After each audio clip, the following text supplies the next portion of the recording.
This is from my book, Return to Eden, and this chapter is entitled McMurphy, and there is a postscript that doesn't appear in the book. In the television series China Beach, the actress Dana Delaney created an iconic character, Army Nurse Colleen McMurphy. She was tough, competent, caring, sexy, human, and her emotion was never self-indulgent, always earned. I very much admired her work in that show, and one day I got to tell her that. In the wards of Third Field Hospital in Saigon in 1969, Army officer nurses were stressed beyond belief. They contended daily with an abundance of young broken bodies and shattered spirits. Some of their patients were not going to get any older. Some wished for an end to their pain. These women had to find that nurse's balance between caring for these men, yet maintaining some emotional distance. Each found her own formula, but many of them came home as haunted as the men for whom they'd cared. I have a picture of my nurse from Vietnam, but I can't remember her name. I searched in vain for many, many years, wanting to thank her, to tell her how much she'd meant to me, how much they'd all meant to us in that fragile time in our lives. After about a week at Third Field, I was coming along. I'd learned to shower with plastic wrapped around my thigh to prevent my metal sutures from rusting.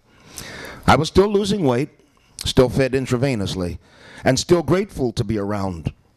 My veins were all pretty tired, and one weary nurse was having a tough time getting my IV properly installed. She failed time after time, and I was losing patience. That shit really hurt. An elderly female colonel appeared beside her, sussed the situation, and without a word relieved her of the needle. In one deft move, she inserted that IV into my challenged veins with certainty, smiled, and wheeled away. Oh, I exchanged a grateful smile with the younger nurse. We were both relieved. She'd been doing her very best, and I never doubted that. But still, it's nice to find an old pro when you need one. At the end of my second week, I overheard my doctors debating the removal of my trach. He's doing well. He's fought off infection. Maybe we can get him started on soft foods.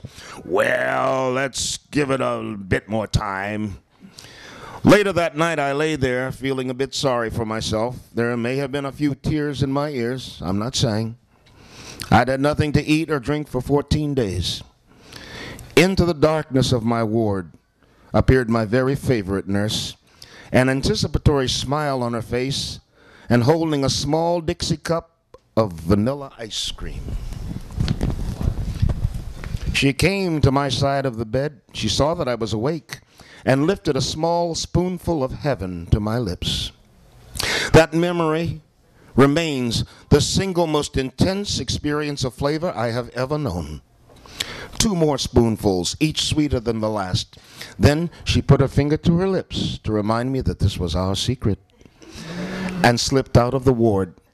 I lay there in the dark, smiling with the memory of our tryst, eternally grateful for that kindness. I hope she knows how much I loved her in that moment. Now, my book, Return to Eden, was published in 2006. Someone bought the book, saw the picture of my nurse in it, and recognized her, and put us in touch. This is what she wrote to me. Dear Tucker, after reading your chapter about me, I am so back in Vietnam. What an honor to hear from you after so many years, to have a chance to tell you how much I loved you and all the brave young men I took care of is one of my greatest wishes. You all meant so much to me. I am so blessed to have taken care of such brave young men. I have felt truly honored since that experience. My caring touch, my smile, my compassion, my passion as a nurse, to care for your wounds and to care for your spirit was truly my mission. In my 38 years as a nurse, that 1 year as a nurse in Nam pretty much shaped me in my nursing and my life. I was forever changed. Some good and some not so good. I too suffer from PTSD. I get counseling from time to time. But I have managed to raise 2 great kids and have been married for 36 years. Please believe me, it was such an honor to care for you and to help you heal. I am haunted each day about the hundreds of young men I cared for, wondering what happened to them. To know you made it makes me feel so warm in my heart. You all are forever imprinted in my heart. Please keep in touch, and hopefully we can meet someday soon and I can give you a big hug. Love, Ellen, your McMurphy.